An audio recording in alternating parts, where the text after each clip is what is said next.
களங்கிடும் மகனே வருவாயா, இயேசு அழைக்கின்றார். கண்ணீர் துடைப்பார், மார்போடு சேர்ப்பார், மாறாது அன்பு நம் இயேசு. கண்ணீர் துடைப்பார், மார்போடு சேர்ப்பார், மாறாது அன்பு நம் இயேசு. இயேசு கிறிஸ்துக்குள் பிரியமானவர்களே, அருமை ஆண்டவர் இயேசு கிறிஸ்துவின் பரிசுத்தமுள்ள திருப்பெயரிலே நல்வாழ்த்துக்கள் நல்வாழ்த்துக்கள். இந்த விடுதலை நிகழ்ச்சி வழியாக நம்மை சந்திக்க செய்த ஆண்டவர் நல்லவர், வல்லவர், அற்புதர், அதிசயமானவர், இரக்கமுள்ள கடவுள். அவர் நம்மோடு கூட பேச வேண்டும் என்று விரும்பி அமைத்து நடப்பித்து வருகிற காரியங்கள், அவருடைய விருப்பத்துக்கு நம்மை ஒப்புக் கொடுக்கணும். அவருடைய திருவுளம் தான் நம்ம நடப்பிக்கிறது. அவருடைய விருப்பத்துக்கு ஒப்புக் கொடுக்கலாம். அன்பின் ஆண்டவரே, இந்த மாலை வேலைக்காக உமக்கு கோடான கோடி தோத்திரங்களும் துதிகளும் ஆராதனை ஏறெடுக்கிறோம். எங்களை முற்றிலுமாக தாழ்த்தி உடைய சமூகத்தில் ஒப்புக் கொடுக்கிறோம். ஆண்டவரே, எங்களோடு கூட பேசும். உடைய வாழ்வழிக்கின்ற வார்த்தை எங்களுக்கு தாரும். அதுவே எங்களுக்கு ஆசீர்வாதம். ஆண்டவரை பேசும் உம்முடைய பிள்ளைகள் நாங்கள் கேட்கிறோம். ஆமீன், ஆமீன். பிரியமானவர்களே, நாம் இப்பொழுது தவக்காலத்திலே இருந்து கொண்டிருக்கிறோம். தவக்காலம், மனமாற்றத்தின் காலம். இந்த நாட்களிலே பார்க்கிற பொழுது அதிகமாக ஆண்டவராக இயேசு கிறிஸ்துவை குறித்தும் அவருடைய பாடுகளை குறித்தும் அவருடைய மரணத்தை குறித்து நாம் சிந்தித்து கொண்டே இருக்கிறோம். சிலுவை பாதை இல்லைங்களா? சிலுவை பாதை ஒவ்வொரு இந்த பாவமன்னிப்புக்கான காரியங்கள் எல்லாம் கொண்டு வந்து கொண்டிருக்கிறது. ஒவ்வொரு திருப்பலிலும் பார்க்கிற பொழுது நற்செய்தி அந்த வாசங்கள் அனைத்துமே மனமாற்றத்துக்குரிய வார்த்தைகளாக இருந்து கொண்டிருக்கிறது. மனமாற்றத்துக்குரிய இறைவாக்கினர் ஏசையா இப்படி சொன்னார், எரேமியா இப்படி சொன்னார், எசேக்கியேல் இப்படி சொன்னார். அப்படியே ஒவ்வொன்றும் வந்துட்டே இருக்குது. பழைய ஏற்பாட்டில், புதிய ஏற்பாட்டிலுமா அவர் ஆண்டவராக இயேசு கிறிஸ்து அப்படின்னு சொல்லிட்டு வராங்க. நாட்களிலே, தவக்கால நாட்களிலே மனமாற்றத்துக்கான காரியங்களாக அதிகமாக நாம் சிந்தித்து கொண்டிருக்கிறோம். ஆனால் அதுக்குள் கடந்து வருகிறவர் தான் பாக்கியப்பட்டவர்கள். இந்த நாளிலே ஆண்டவராகிய இயேசு கிறிஸ்து அவர் ரத்தம் சிந்தியதை குறித்து நாம் சிந்தித்து பார்க்கணும். ரத்தம், இயேசுடைய ரத்தம், திரு ரத்தம், அவருடைய மகிமையின் காரியங்களை குறித்து நாம் சிந்திக்க இருக்கிறோம். அந்த இயேசுடைய திரு ரத்தத்தின் மேன்மையை குறித்து நாம் பார்ப்போம் என்றால், இயேசுடைய திரு ரத்தத்தின் மேன்மை குறித்து நாம் பார்ப்போம் என்றால், பைபிளை படிக்கிற பொழுது அப்படியே இறைவசன வார்த்தைகள் அப்படியே படிக்க நிறைய கருத்து இருக்கும். அது நாம் பார்க்கும்பொழுது அந்த இயேசுடைய ரத்தமானது மீட்பை அளிக்கின்றது. முதலாவது மீட்பை அளிக்கின்றது, மீட்பு.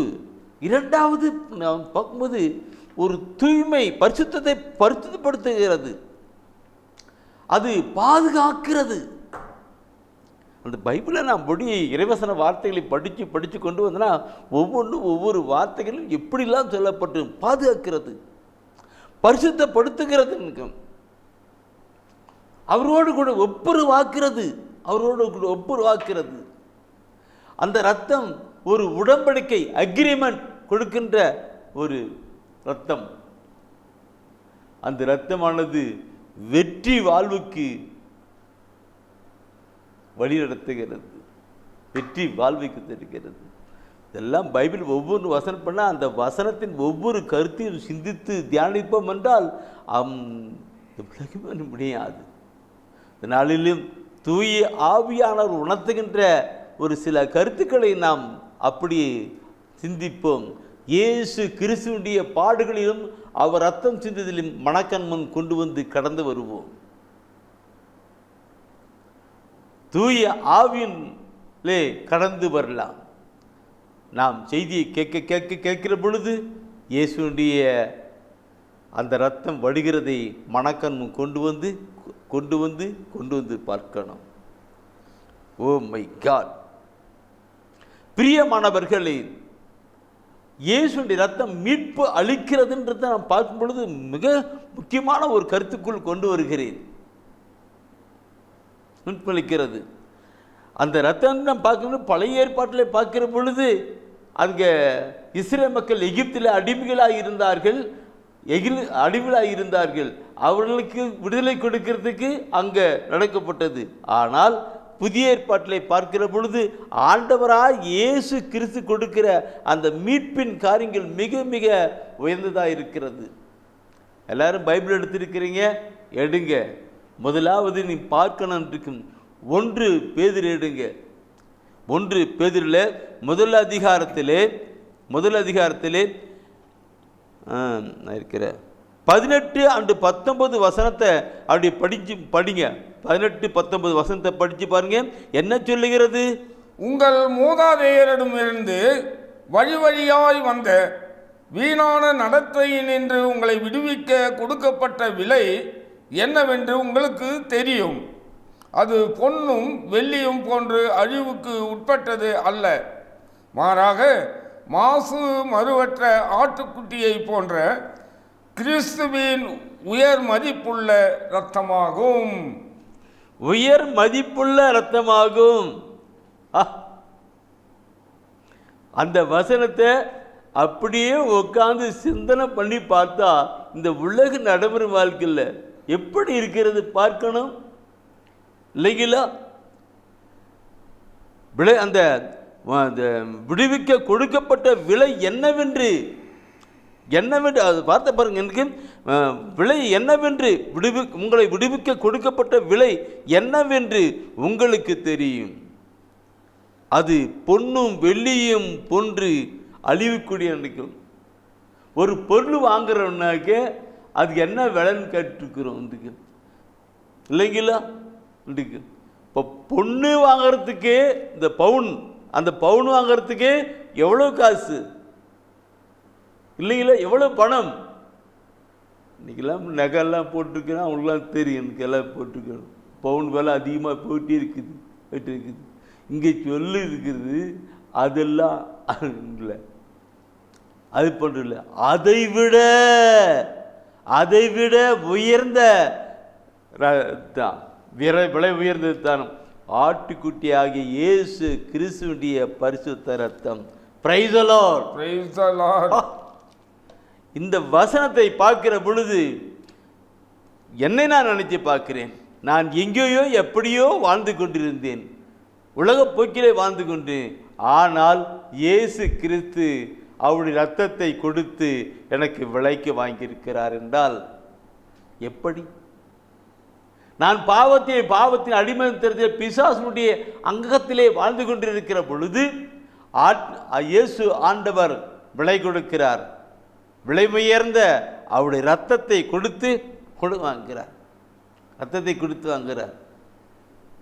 இன்னைக்கு இந்த கருத்தை நீங்கள் தனிமையாக உட்கார்ந்து சிந்தித்து பாருங்கள். ஆண்டவர் எப்படியான காரியங்களை செய்திருக்கிறார் என்று பார்க்கணும். மீட்பிற்கும் பாவத்தின் அடிமைத்தனத்தை பிசாசானம் கொடுக்கிற எல்லா துன்பத்திலிருந்தும் விடுதலை கொடுப்பதற்காக ஆண்டவராக இயேசு கிறிஸ்து ரத்தத்தை சிந்தி ரத்தத்தை கொடுத்து விலை கொடுத்து நமக்கு வாங்கியிருக்கிறார். அந்த விலை கொடுத்து வாங்கப்பட்டதை எப்படி வைப்பு வாங்குவாங்க? பத்திரமா வைத்திருப்பாங்க. இன்னைக்கு ஒரு பொருள் வாங்குறாங்க, அது என்ன செய்வாங்க? அப்படி தூக்கி விசிறி போட்டு போவாங்களா? இல்லை, அது மிக மிக பாதுகாப்பாக. இப்போ அதெல்லாம் நான் கொண்டு வரேன். இறைவசன வார்த்தையோட லிங்க் பண்ணால் எப்படி தான் இருக்கும். அப்படியாக விலை கொடுத்து வாங்கப்பட்டிருக்கிற ரத்தமாக இருக்கிறது. இந்த கருத்தினை பார்க்கும் பொழுது பைபிளில் எப்படிலாம் சொல்லப்பட்டிருக்கு பாருங்க. இன்னைக்கு அதே எபேசிய திருமுகம் விடுங்க. எபேசிய திருமுகத்தை எடுத்துட்டு அதில் முதலதிகாரத்தில் 7வது வசனத்தினை பாப்பிலனாக்க எபேசிய திருமுகம் அதில் முதலதிகாரத்தில் 7வது வசனத்தை பாதுமாக்கும். அதில் இதே கருத்தை தான் அங்கே புனித பவுலடிகள் மிக திங்கிங் பாயிண்டா சொல்லியிருக்கிறார். முன்ன பேதுரு அப்படி சொன்னார், இங்கே புனித பவுல் மிக தெளிவாக சொல்லியிருக்கிறார். கருத்தை பார்க்கணும். 1 பேதுருல இந்த 1 எபேசியரில் முதல் அதிகாரத்தில் 7வது வசனத்தை பார்க்கிற பொழுது சொல்லப்பட்டிருக்கிற வார்த்தை பார்க்கணும். கிறிஸ்து ரத்தம் சிந்தி தம் அருள் வளத்திற்கு ஏற்ப நமக்கு மீட்பு அளித்துள்ளார். இம்மீட்பால் குற்றங்களிலிருந்து நாம் மன்னிப்பு பெறுகிறோம். எப்படி சொல்றீங்களா பார்த்தீங்களா? மீட்பு பெறுகிறோம். மீட்பு, விடுதலை, விடுதலை. இயேசு கிறிஸ்து ரத்தம் சிந்தி நமக்கு அந்த அடிமைத்தனத்திலிருந்து, அந்த பாவத்தின் அடிமைத்தனத்திலிருந்து, பிசாசனுடைய தொல்லை கங்கிலிருந்து நமக்கு ரத்தம் சிந்தி விடுதலை கொடுக்கிறார். இதெல்லாம் நாம் உணர்க்கணும். இந்த தபக்கால நாட்களிலே அந்த வசன வார்த்தைகள் எல்லாம் சிந்திக்கணும், தியானிக்கணும், படிக்கணும், அதை சிந்திக்கணும், தியானிக்கணும். ஏதோ உலக நிலையிலே சடங்கிலே போயிட்டு கூடாது. இறைவசன வார்த்தை தான் உயிரளிப்பதும் வாழ்வளிப்பதும் மீட்பளிப்பதுமாக இருக்கிறது. அதை படித்து சிந்திக்கணும். இன்னைக்கு எங்கே என்ன பார்க்கணும்? நான் சொல்கிறது தவறுன்னு நினைக்க வேண்டாம். கருத்துக்களை நான் சொல்லுகிறது பாரத்தோடு சொல்லுகிறேன். இறைவசன வார்த்தைகளை இழுத்து சிந்தித்து தியானிச்சோம்னாக்க அதுக்குள்ளே நுழைஞ்சி அவருக்குள்ளாக போக முடியும். அவருக்குள்ளாக போயிட்டு அவர் அனுபவிக்க முடியும். அந்த எபேசியருக்கு இல்லைங்களா? எபேசியர் 1:7 படிச்சிங்க அன்றைக்கு. நீங்கள் அப்படியே திருப்பி எபிரேயர் திருமுகத்தை கொண்டு வாங்க. அங்கே அவர் கிளியராக சொல்லுவது பார்க்கணும். எபிரேயர் திருமுகத்தில் பார்க்குற பொழுது அங்கே அவர் அழகு சொல்வார். இந்த கருத்து நினைக்கும். அந்த எபிரேயர் திருமுகத்தில் 9ஆம் அதிகாரத்திலே 12வது வசனமாக இருக்கணும். 9ஆம் அதிகாரத்திலே 12வது வசனமாகும். அதில் அவர் சொல்லுகின்ற கருத்துக்கள் என்ன அருமையான கருத்தாக இருக்கிறது. அவர் பலியாக படைத்த ரத்தம் வெள்ளாட்டு கிடாய்கள், கன்றுக்குட்டிகள் ஆகியவற்றின் ரத்தம் அல்ல, அவரது சொந்த ரத்தமே. அவருடைய சொந்த ரத்தமே. அவர் ஒரே ஒரு முறை தூயகத்திற்குள் சென்று எக்காலத்திற்கும் என அதை படைத்து நமக்கு என்றும் உள்ள மீட்பு கிடைக்கும்படி செய்தார். மீட்பு என்றும் உள்ள மீட்பு கிடைக்கும்படி செய்தார். என்றும் உள்ள மீட்பை கிடைக்கும்படி செய்தார். ஏதோ வாங்கினது போனது மாதிரி இருக்கு. என்றும் உள்ள மீட்பு. அந்த இரத்தத்தின் காரியங்கள் இன்றும் நமக்கு செயல்பட்டு கொண்டிருக்கிறது. பிரியமானவர்களே, மீட்பின் காரியங்கள் இதை உணரணும். என்றும் உள்ள மீட்பு இருக்கும். நான் இதை சொல்லுகிற பொழுது தூய ஆவியிலே உணர்ந்து நான் அப்படி கொண்டு வந்து போகும்போது ஒரு சிறிய சாட்சியத்தை நான் சொல்ல விரும்புகிறேன். பிரியமானவர்களே, ஒரு சகோதரன் அவனுக்குள்ளாக பல தீய எண்ணங்களும் சிந்தனைகளும் பாவ நிலைகளும் அழுத்தமாய் போய்கொண்டே இருந்தது. அந்த பாவநிலை அழுத்தமாக போயிட்டு அவங்க அப்பா அம்மாவுக்கு ரொம்ப மனதுக்கு பாரம். அப்போது அவங்க என்ன செய்யறது? அப்போது ஒரு தியானத்தில் கொண்டு போனாலும் தியானத்துக்கு வர மாட்டேன். இப்படி இருக்கு. அது ஜபத்துக்கு போனால் ஒன்றும் கோயிலுக்கு ஜபத்துக்கு ஒன்றும் பிசாசு விடுமா? விட வேண்டியது. அப்புறமேல அவருக்கு இல்லை, அவங்க அப்பா அம்மா ரொம்ப கண்ணீரோட கூட, பிரதர் என்ன செய்யறது தெரியல, கோயிலுக்கு வர மாட்டான், இப்படி பண்ணுறான், அப்படி பண்ணுறான், என்ன செய்ய தெரியல. நான் சொன்னேன், இந்த தீர்த்தம் எடுத்து இயேசுவின் ரத்தம் சொல்லிட்டு அவன் மேலே தெளிங்க. இயேசுவின் தீர்த்தத்தை எடுத்து இயேசுவின் ரத்தம்னு சொல்லி அவன் மேலே தெளித்து அவன் மேலே கொண்டு வாங்கன்னு சொன்னாங்க. அவன் ஒத்துக்க மாட்டான், ஆனால் கூட நீங்கள் செய்யுங்க. அதே மாதிரி அவங்க என்ன பண்ணாங்கன்னா, அவன் நல்ல அப்படி கொஞ்சம் டயர்டாக பண்ணி தூக்கிட்டு இருக்கும் பொழுது, அவன் நாளைக்கு போகும்போது இவன் போயிட்டு இயேசுவே, சிலுவில் ரத்தம் சிந்தி இயேசுவே, மீட்பு கொடுக்குன்னு இயேசுவேன்னு சொல்லிட்டு ஒரு சிலுவை போட்டு அப்புறமேல இயேசுவே ரத்தத்தினால் மீட்பு கொடுக்க அவன் மேலே அப்படி தெளிச்சுட்டான். அவன் டக்குன்னு முழிச்சு போனான். அவன் எப்போ முழிச்சானோ அப்போவே அவுட், எல்லாம் ரிலீஸ் ஆயிடுச்சு. அவங்க அப்பா அம்மா அவங்க எனக்கு ஒரு சாட்சியத்தை சொல்லி அந்த தேவொளி ஒரு புத்தகத்தில் கூட சாட்சி கொடுத்துருக்குறோம். தேவொளி கடந்த 36 வருடமாக புத்தகம் நடந்துருக்குது. நீங்களாம் கூட வாங்கி படிச்சுட்டு இருப்பீங்க. உங்களுக்கு வாங்கலைன்னாக்க எனக்கு முகவரி அனுப்புனா உங்களுக்கு புக்கு அனுப்பி வைக்கிறேன். அதில் அவர் சாட்சி எழுதி கொடுக்குறாரு. எனக்குன்ட்டுருக்கு பிரதர் நீ சொன்ன மாதிரி அந்த ரத்தத்தை இந்த இப்போ தீர்த்தத்தை போட்டு இயேசுவின் ரத்தம் சொல்லி தெளித்தேன். அப்பயே அந்த பையனுக்கு அவனுக்குள்ள விடுதலை ஆட்சி பிறகு. என் அன்பானவர்களை பார்க்கணும், இயேசு கிறிஸ்து கொண்டது ரத்தத்தின் மகிமையும். ரோமர் புத்தகத்தை எடுத்து நீ பார்ப்பீங்களானாக்க 5ஆம் அதிகாரத்தில் 9வது வசனம் கூட இதே கருத்து தான். அங்கே கொஞ்சம் ரோமர் புத்தகம் 5ஆம் அதிகாரத்தில் 9வது வசனம் கூட இந்த கருத்து தான். ஆனால் அங்கே கொஞ்சம் அதிகமாக சொல்லி இருக்கிறார். 5ஆம் அதிகாரத்தில் 9வது வசனத்தை பார்க்கிற பொழுது அதில் சொல்லப்பட்டிருக்கிற வார்த்தை என்ன இருக்கிறது?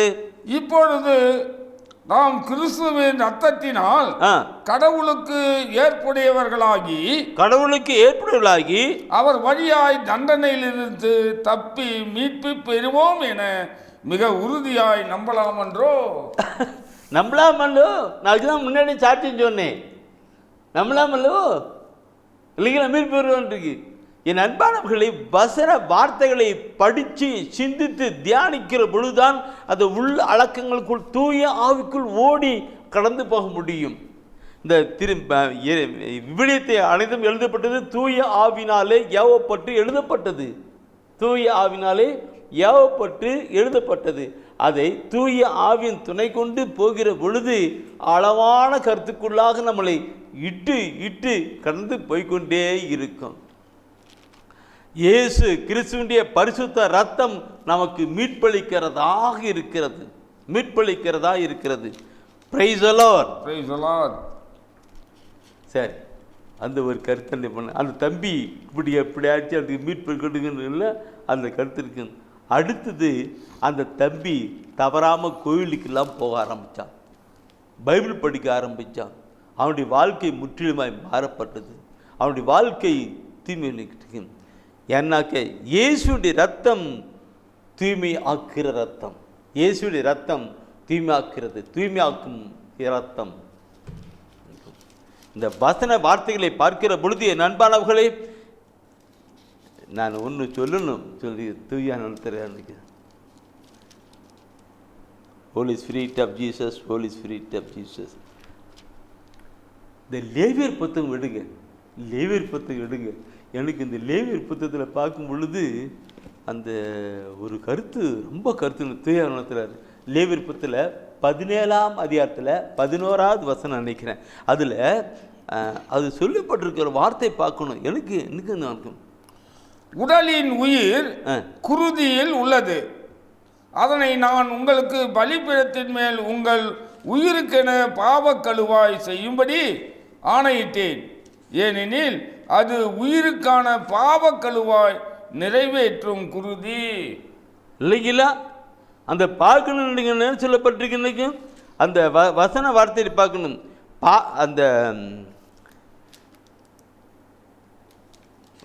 அந்த வசனத்தை வார்த்தை அங்கே என்ன சொல்லிருக்கு? உயிர். 17 11வது வசனத்தை பார்க்கும்பொழுது என்ன சொல்லிருக்கு? பாவ கழுவாய் ரத்தத்தின் புனிதத்துவம். 17ஆம் அதிகாரத்தின் தலைப்பை பார்க்கும்பொழுது ரத்தத்தின் புனிதம், அதனுடைய மகிமையின் காரியத்தை சொல்லி வர்றாரு. அதில் பார்க்கிற பொழுது 17ஆம் அதிகாரத்தில் 11வது வசனத்தை பார்க்கும் பொழுது உடலின் உயிர் குருதியில் உள்ளது. உடலின் உயிர் குருதியில், ரத்தத்திலே இருக்கிறது. Oh my God! அதனை நான் உங்களுக்காக பலிபீடத்தின் மேல் உங்கள் உயிருக்கென பாவக்கழுவாய் செய்யும்படி ஆணையிட்டிருக்கிறார். கருத்தை பார்க்கணும். உயிரை கொடுத்து நிற்கும். அந்த பாவக்கழுவாய் பரிசுத்தப்படுத்தி நிற்கும். என் அன்பானவர்களே, அப்படியாக ஆண்டவர் நம்மையும் அந்த பாவத்தின் மீட்டு கொண்டு வந்து நம்மை பரிசுத்தப்படுத்துகிறது. மீட்டு பாவத்தின் அடிமைத்தின் பிசாசுடைய எல்லா அங்ககாரத்திலிருந்தும் நம்மை மீட்டு கொண்டு வந்து இங்கே அவருடைய பரிசுத்த ரத்தினாலே கழுவி, அவருடைய பரிசுத்த கழுவி நம்மை தூய்மைப்படுத்துகின்ற ஒரு கருத்தாக இருக்கிறது. இதே முன்ன லேவியர் புத்தகம் பார்த்தீங்க இல்லவா? இப்போ அப்படியே எடுத்துட்டு இந்த புத்தகத்தை எடுங்க, எபிரேயர் புத்தகம் எடுங்க. எபிரேயர் புத்தகத்தில் 13ஆம் அதிகாரத்தில் 13ஆம் 13ஆம் 12வது வசனமாக இருக்கணும். 13ஆம் அதிகாரத்திலே 12வது வசனத்தை பார்க்கும் பொழுது அதில் அங்கே சொல்லப்படுகிற வார்த்தை எத்தனை அருமையான வார்த்தைன்னு பார்க்கணும் இருக்கும்.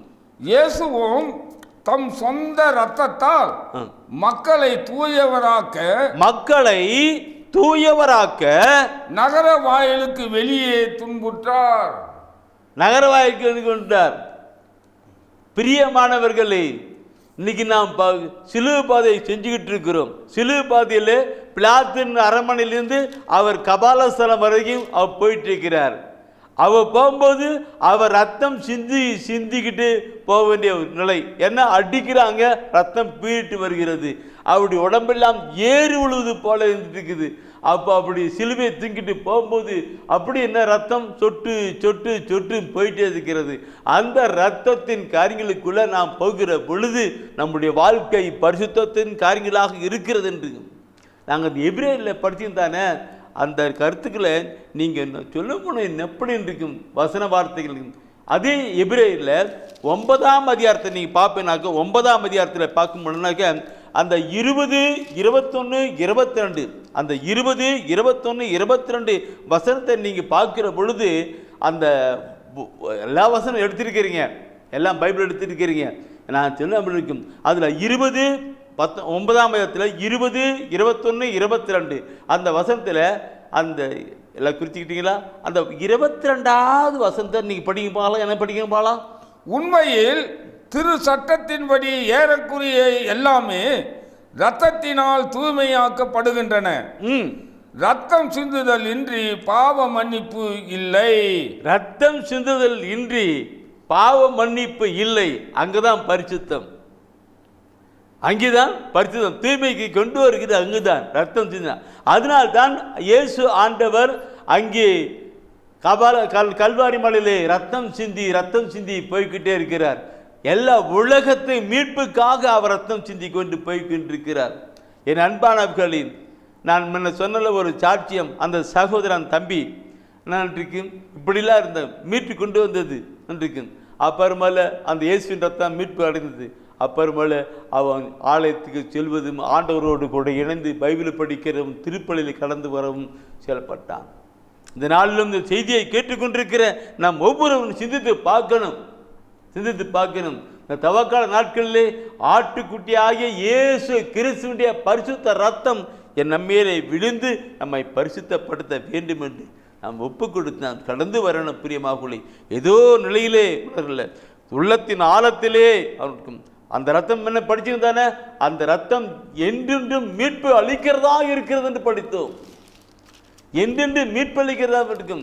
இன்னைக்கு நாம் அப்படியே கண்களை மூடி இயேசுவேன்னு சொல்லி விசுவாசத்தில் போகும்போது அவருடைய பரிசுத்த ரத்தம் நமக்காக துளிந்து நம்மை பரிசுத்தப்படுத்தி விடுதலை கொடுக்கிறதும் மீட்பை கொடுக்கிறதும் பரிசுத்தப்படுத்துகிறதுமாக இருக்கிறது. இதை குறித்து நாம் சிந்திக்கணும். இன்னுமாக நாம் ஆழமாய் கடந்து போகலாம். பிரியமானவர்கள், இறைவசன வார்த்தைகளை பார்க்கணும் நினைக்கும். Oh my God Jesus. என் அன்பானவர்களே, இந்த வசன வார்த்தைகள் எல்லாம் சொல்லுகிற பொழுது எனக்கு உள்ளா தந்துக்கிட்டு அந்த விசுவாச காரியங்கள் தான் நினைக்கும். நம்ம என்னை பார்த்து நினைக்கும் ஹோலி ஸ்பிரிட் ஆஃப் ஜீசஸ் வசனத்து காரியங்கள் இருக்கும். இயேசுடைய ரத்தம் அந்த கல்வாரி மலையிலே சிந்தப்பட்ட அந்த இரத்தத்தை நாம் கடந்து போகிற பொழுது, விசுவாசத்தை சிலுவை பாதையில் கடந்து போகிற பொழுது அப்படி பொழுது அந்த சிலுவில் தொங்கிற இயேசுவை அந்த 12ஆம் சலத்தில் இயேசு ஆண்டவர் வானத்துக்கும் பூமிக்கும் நடுவாக சிலுவில் தொங்கி கொண்டிருக்கிற பொழுது அந்த சிலுவையாண்டு நின்று இயேசுவே ரத்தத்தினால் என்னை கழுவுங்க, ரத்தத்தை என் மேலே ஊற்றுங்க, என்னை தெளிங்கன்னு சொல்லி விசுவாசத்தோடு கூட கொண்டாடுகிற பொழுது நமக்கு ஒரு விடுதலை பாவத்தை அடிமதித்து பிசாசு கொடுக்கிற எல்லா காத்து விடுதலை, அதிலிருந்து நம்மை பரிசுத்தப்படுத்துகிற ஒரு காரியம் நாம் நம்முடைய வாழ்க்கையிலே நம்முடைய ஆன்மீகத்திலே உணர முடியும். அவருடைய ரத்தம் சிந்தப்படுகின்ற காரியங்கள் எல்லாம் பார்க்கணும். நேற்று தினத்தில் நாம் பார்க்கிற பொழுது இயேசு கிறிஸ்துவினுடைய ரத்தம் நமக்கு மீட்பு அளிக்கிறது என்று ஒரு சுருக்கமாக பார்த்தோம்.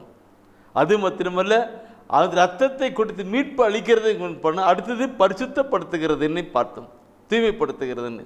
அந்த தூய்மைப்படுத்துகிற பார்க்கும்போது தான் மிக மிக முக்கியமான ஒரு கருத்தாய் நாம் பார்க்கிறோம். பிரியமானவர்களே, எல்லாமே முக்கியமானது தான். அவருடைய ரத்தம் அனைத்தும் அனைத்தும் அனைத்தும் நமக்கு ஆசீர்வாதத்தின் காரியங்கள் தான். விலைமதிக்கப்படாத ரத்தமாச்சே. பொண்ணு பொருள் நேற்று பார்த்து இல்லைங்களா? ஆனால் அவர் ரத்தத்தை பற்றி பண்ணிக்கும். அந்த தூய்மை அந்த நேற்றுக்கு ஒரு சாட்சியம் சொன்ன பார்த்தீங்களா, தம்பி அப்படி வந்துட்டான், விடுதலை வந்துட்டான், அடுத்தது அவனை தூய்மாக்கிற நிலை நிற்கும். இந்த கருத்தை நான் சொல்லும்போது நிறைய சொல்லணும். ஆனால் இருக்கு அந்த தூய்மை பரிசுத்தப்படுத்துகிற நிலையை பார்க்கிற பொழுது 1 யோவான் எடுங்க.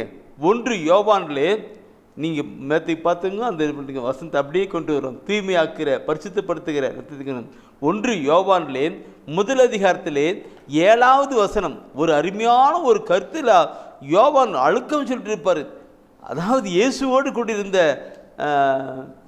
அன்பு சீடர்களில் யோவான் இல்லைங்களா, எல்லோரும் தாங்க. ஆனாலும் 3 பேர் செலெக்ஷன் பீப்புளாக இருந்தாங்க. அதில் யோவான் சொல்லுவார், என்ன சொல்லுவார்னா 1 யோவானில் 7ஆம் வசனம் என்ன சொல்லுகிறது? அவர் ஒளியில் இருப்பது போல் நாம் ஒளியில் நடப்போமானால் ஒருவரோடு ஒருவர் நட்புறவு கொண்டிருப்போம். மேலும் அவர் மகனாகிய இயேசுவின் இரத்தம் எல்லா பாவத்தினின்றும் நம்மை தூய்மைப்படுத்தும். இயேசுவின் இரத்தம் எல்லா பாவத்தினின்றும் நம்மை தூய்மைப்படுத்தும். எல்லா பாவத்தினின்றும் நம்மை தூய்மைப்படுத்தும். என் அன்பானவர்களை, இது நான் சொல்லி கொண்டு வருது நிற்கும், நிறைய சொல்ல நிற்கும். எல்லா பாவத்தினின்றும் நம்மை தூய்மைப்படுத்தும் நிற்கும். இந்த கருத்துக்கள் மிக ஆழமான கருத்துக்கள். ஆனால் இந்த நாளிலே பார்க்கிற பொழுது நல்ல ஒரு பாவறிக்கை பண்ணுகிற ஒரு நிலை இல்லை. அப்படியே பாவறிக்கை செய்தாலும் இதுவும் மறைச்சு கொண்டிருக்கிற நிலை இருக்குங்கிறது. தன் குற்றப்பழிகளை மூடி மறைக்கக்கூடிய வாழ்க்கை வளம் பெறாது. மாறாக அவற்றை ஏற்று அறிக்கை செய்கிறவன் ஆண்டுடைய இரக்கத்தை பெற்றுக்கொள்ளுகிறான் என்று நாம் தெய்வீக திருவிழத்தை பார்க்கிறோம். பாவம் இல்லை என்போம் என்றால், நம்மிடம் பாவம் இல்லை என்போம் என்றால் நம்மையே நாம் ஏமாற்றி கொள்ளுகிறோம். அவற்றை ஏற்றுக்கொண்டு அவற்றை அனைத்தையும் அறிக்கை செய்யணும். குற்றப்பழி மறைக்கிற வாழ்க்கை வளம் பெறாது. அப்போ எல்லாத்துக்கும் என் அன்பாவுகளே, எனக்கும் ஒரு சகோதரர் பிரதர் இப்படி ஒரு பாவம் பண்ணிட்டேன், அது எப்படி அறிக்கைன்றது தெரியல எனக்கு. பிரதர் இப்படி ஒரு பாவம் பண்ணிட்டேன், எப்படி ஒரு எங்கிட்ட சொல்கிறதுக்கே எனக்கு முடியல, அப்படி ஒரு பாவம் பண்ணிட்டு பார்த்தேன் பிரதர், அது எப்படி நான் வெளியே சொல்கிறதுன்னு தெரியல, எப்படி பாவ அறிக்கை பண்ணுறேன்னு. நான் சொன்னேன், நீ அப்படிலாம் ஒன்றும் நினைக்காது, நீ அப்படிலாம் நினைக்காது, பாவறிக்கை செய், பாவறிக்கை செய். நீ சொல்கிற பாவத்தை அந்த குருக்கள் யாரிடம் சொல்ல மாட்டாங்க, குருக்கள் யாரிடம் சொல்லுவாங்க. நீ சொல்கிறது ஆண்டவர் இயேசு கிறிஸ்துக்கிட்ட பார்த்துக்கிட்டு சொல்கிற மாதிரி சொல்லு. அப்போ அப்படின்னா தம்பி செய் பாரு நடக்கிறதுன்னு. சரி பிரதர் சொல்லிட்டு அப்புறமேல போயிட்டு அவன் என்கிட்ட சொல்ல முடியாத வெளியே சொல்ல முடியாத ஒரு பாவத்தை செஞ்சுட்டேன்னா அவனுக்கு மனசாட்சி குத்துது. அவன் போயிட்டு சரி பாவறிக்கை பண்ணிட்டான். பாவறிக்கை பண்ணும்போது கண்ணை மூடிக்கிட்டு அவன் சொன்னான், கண்ணை மூடிக்கிட்டு ஃபாதர்கிட்ட நான் அது பாவத்தை அறிக்கை பண்ணிட்டேன். பாவறிக்கை பண்ணிக்கிற பொழுது எனக்குள்ள ஒரு உணர்வு பிரதர், ஏதோ பரிசுத்த ரத்தம் பொட்டு மேலே விழுந்து என்னை கழுவுற மாதிரியே ஒரு உணர்வு ஆயிடுச்சு பிரதர்னா. பத்தியா அதான் அதுனா சொன்ன என் அன்பாவுக்குள்ளே வசனம் இரத்தத்தின் எல்லா பாவத்தின்றும் மன்னிக்கின்ற ஒரு கருத்தை கொண்டு வருகிறது. சரி, இந்த கருத்தை நான் கொண்டு வருகிற பொழுது எபிரேயர் திருமுகம் எடுங்க. எபிரேயர் திருமுகத்தில் எடுத்துட்டு 9ஆம் அதிகாரம், எபிரேயர் திருமுகத்தில் 9ஆம் அதிகாரத்தை எடுத்துட்டு அதில் ஒரு அருமையான பாயிண்ட் இருக்கும். 9ஆம் அதிகாரத்தில் 14வது வசனம் முதல்ல படிங்க. 14வது வசனம் 9ஆம் எபிரேயர் 9:14 வசனம் முதல்ல படிங்க பார்க்கலாம். கிறிஸ்துவின் ரத்தம் வாழும் கடவுளுக்கு நாம் வழிபாடு செய்யுமாறு சாவுக்கு அழைத்து செல்லும் செயல்களில் இருந்து நம் மனச்சான்றை எத்துணை மிகுதியாய் தூய்மைப்படுத்துகிறது. அப்போ அந்த தம்பியுடைய வாழ்க்கையில் பார்க்கும் பொழுது அப்புறமால பா அவன் வந்து அது பாவரிக்கை பண்ணிட்டு வந்து பா அவன் பார்த்தா முகமெல்லாம் அப்படியே மலர்ந்து போச்சு. முன்ன பாவம் இருக்கும்போது அவன் மனச்சாஞ்சிட்டு அப்படியே விடுவான். ஆனால் பாவம் அறிக்கை பண்ணிட்டு பொழுது என்ன பிறகு அவனுடைய முகம் அப்படியே மலர்ந்ததுக்கு. நான் சொல்லுகிற கருத்துக்களை நீங்கள் யாரும் இது இருக்காது. நான் எல்லாம் அவருடைய மகிமைக்காய் சொல்லுகிறேன். தருமபுரியில் கார்மேல் தியான ஆசிரமம் இருக்கிறது. கார்மேல் தியான ஆசிரமம் இருக்கிறது. அங்கே மற்ற சபையை சார்ந்த ஒரு சகோதரர் வந்திருந்தார். மற்ற சபையை சார்ந்த சகோதரர் வந்திருந்தார். அது எவ்வளோ இதெல்லாம் நாங்கள் என்னுடைய மத தொலைக்காட்சி செய்தி கொடுக்குறதெல்லாம் பார்க்குறாங்க. அதனால் நான் சொல்லும்போதெல்லாம் கேட்டு ஃபோன் பண்ணி கேட்டு சரி வந்தால் தியானத்துக்குலாம் வந்துருக்கு. அதில் இந்த பாவரிக்கை குறித்தெல்லாம் சொல்லுகிற பொழுது அந்த சகோதரர் வந்துட்டு பிரதர் எப்படி பாவரிக்கை பண்ணுறது அப்படி பண்ணுறது சரியான்னு சொல்லி கேட்டு நானும் அவனுக்கு விளக்கத்தெல்லாம் சொல்லி இப்படிலாம் செய்யலாம் இப்படி செய்கிறது சரியான கருத்துக்கெல்லாம் சொல்லிட்டு அவன் குழந்தை அந்த மற்ற சபையை சார்ந்த அந்த சகோதரன் போயிட்டு பாவரிக்கை செஞ்சு வந்துட்டு பின்னாடி தேங்க்யூ பிரதர் என் கையை பிடிச்சிட்டு தேங்க்யூ பிரதர் அண்ணா. அவனுக்குள்ள ஒரு பெரிய ஒரு மாற்றத்தை இருக்கு. அப்படியா என் பிரியமானவர்களே, இன்று நாம் பார்க்கிற பொழுது அவருடைய பரிசுத்த ரத்தம் மனச்சான்றை பாவத்தை அறிக்கைப்படாத போது எதோ மறைச்சி வச்சேன்னாக்க பாவத்தை எல்லாம் முற்றிலுமாக அறிக்கிற பொழுது மனச்சான்றை தீவிப்படுகிறது. அவருக்கு முன்னாடி அவர் போய் நிற்கிற பார்க்கும் பொழுது இருக்கும் மனச்சான்று தூய்மை இல்லைனாக்க அவர் பார்த்து கொண்டு வர முடியாது இல்லைங்களா சென்றுக்குது. இந்த வாசனத்தை எபிரேயரில் 9 பார்த்தீங்க தானே 14 வசனம் தான் அந்த அதில் அப்படியே 20வது வசனத்தை கூட அப்படியே 9 20 வசனம் நினைக்கிறேன். அதில் கூட 20 கூட ஒரு வார்த்தை இருக்கும். அந்த நான் எடுக்கிறேன் அதில் 20வது வசனம் கூட ஒரு வார்த்தை அருமையான ஒரு வார்த்தை இருக்கும். தெளிக்கும் போது கடவுள் உங்களோடு செய்துள்ள உடன்படிக்கையின் ரத்தம் இதோ என்றார். ரத்தங்கீழா தெளிக்கும் போது அதாவது ரத்தம் அந்த தெளிக்கிற பொழுது அங்கே மேலே பார்த்தினாக்க அந்த நூலால் கட்டிய யூசப் செடியால் உடன்படிக்கை ஏற்றின் மீது மக்கள் அனைவரும் மீதும் தெளித்தார். யூசோப்புள் தெளிக்கிற இடமெல்லாம் எதிரின் தாக்குதல் ஈசோ புள்ளினம் என் மேல் தெளித்து ஆண்டவரே நான் தூய்மையாவேன். அந்த கருத்துக்களை கொண்டு வந்தேன். அந்த வசனம் தூயாகணும்னால அந்த வசனத்தை சொல்ல வந்தேன். அப்போ அங்க தெளிக்கிறாங்க அங்க அப்படி இருக்கும். அங்கே பரிசுத்தப்படுத்துகிற ஒரு நிலைத்தான் கொண்டு வருகிறது. தூய்மையான நிலைத்தான் கொண்டு வருகிறது. இதை பற்றி நாம் நெறிக்கும். சரி, நான் முதலாவது பார்த்தோம் மீட்பு, அந்த பாவத்தின் அடிமைத்தனத்தை பிசாசின் நிலையிலிருந்து மீட்பு அளிக்கிறது என்று. அடுத்தது தூய்மை ஆக்குகிறது என்று பார்த்தோம். தூய்மை ஆக்குறது என்று பார்த்தோம். நான் சொல்லணும் நிறைய சொல்லணும். அடுத்தது இப்படி தூய்மை ஆக்கின ஒரு மனிதனை ஒரு மகனுக்கும் கடவுள் பாதுகாக்கிறவராக இருக்கிறார். இனி பாவம் செய்ய அந்த அவுட் பண்ணாதபடி அது பாவம். ஏன்னா காஸ்ட்லியான ரத்தத்தை கொடுத்து வாங்கிட்டு இருக்கிறார் இல்லையா, ரத்தத்தை விலை கொடுத்து நமக்கு வாங்கி இருக்கிறார் இல்லையா. அந்த பொருளை எப்படி பத்திரமா வைப்பாங்க? நாம் கடையில் போயிட்டு ஒரு பொருள் வாங்குகிறோம், நம்ம விருப்பமான பொருள் வாங்குகிறோம், அது எங்கே வைப்போம், எப்படி வைப்போம், வச்சிருக்கோம் இல்லைங்களா. உதாரணத்துக்கு அப்படின்னா ஆண்டவராக இயேசு கிறிஸ்து தன்னுடைய ரத்தத்தையே சிந்தி விளம்பரிக்க ரத்தத்தையே சிந்தி வாங்கியிருக்கிறாரு. நம்ம எல்லாம் பரிசுத்தப்படுத்திருக்கிறாரு. அது எப்படி நம்ம பாதுகாப்பார் இல்லைங்களா? ஓ, சிந்திக்கணும். நீங்கள் தயவுசெய்து விடுதலை பயணத்தை எடுங்க. நான் அங்கே கொண்டு போகிறேன். ஏன்னாக்க விடுதலை பயணத்தில் 12ஆம் அதிகாரத்தை நீ பார்க்கும் பொழுது மோசே கிட்ட கடவுளை அழைச்சிட்டு அவர்கிட்ட சொல்லிக்கூடாது, எகிப்தில் இஸ்ரேல் மக்கள் அடிமையிலாக இருக்கிறார்கள். எகிப்தில் இஸ்ரேல் மக்கள் அடிமையிலாக இருக்கிறாங்க. அவங்களும் இந்த மீட்பை கொண்டு வந்துட்டு கொண்டாடுறதுக்கு அங்கே ஒரு ஆட்டுக்குட்டி அடித்து ஆடு, அதுதான் பாஸ்கா ஆடு, அதுதான் பாஸ்கா ஆடு. அது மாதிரி ஆட்டு அடித்து அந்த ரத்தத்தை 12ஆம் அதிகாரம் எடுத்துட்டீங்க தானே. அந்த 12ஆம் அதிகாரத்தில் நீங்கள் 13வது வசனத்தை நீ பார்ப்பீங்களானாக்க அதில் சொல்லப்பட்டிருக்கிற வார்த்தை இருக்கும். ரத்தம் நீங்கள் இருக்கும் வீடுகளில் உங்களுக்கு அடையாளமாக இருக்கும், அடையாளமாக இருக்கும். நான் ரத்தத்தை கண்டு உங்களை கடந்து செல்வேன்.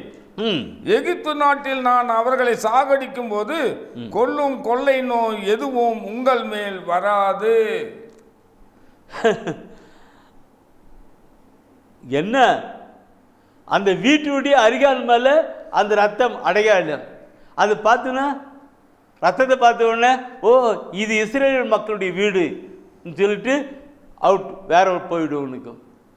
இன்னைக்கு உங்க மேலேயும் என் மேலேயும் இயேசு கிறிஸ்துவின் பரிசுத்த ரத்தம் ஒட்டப்பட்டிருக்கு, கொடுக்கப்பட்டிருக்குது, அடையாளமா இருக்கிறது. அப்போ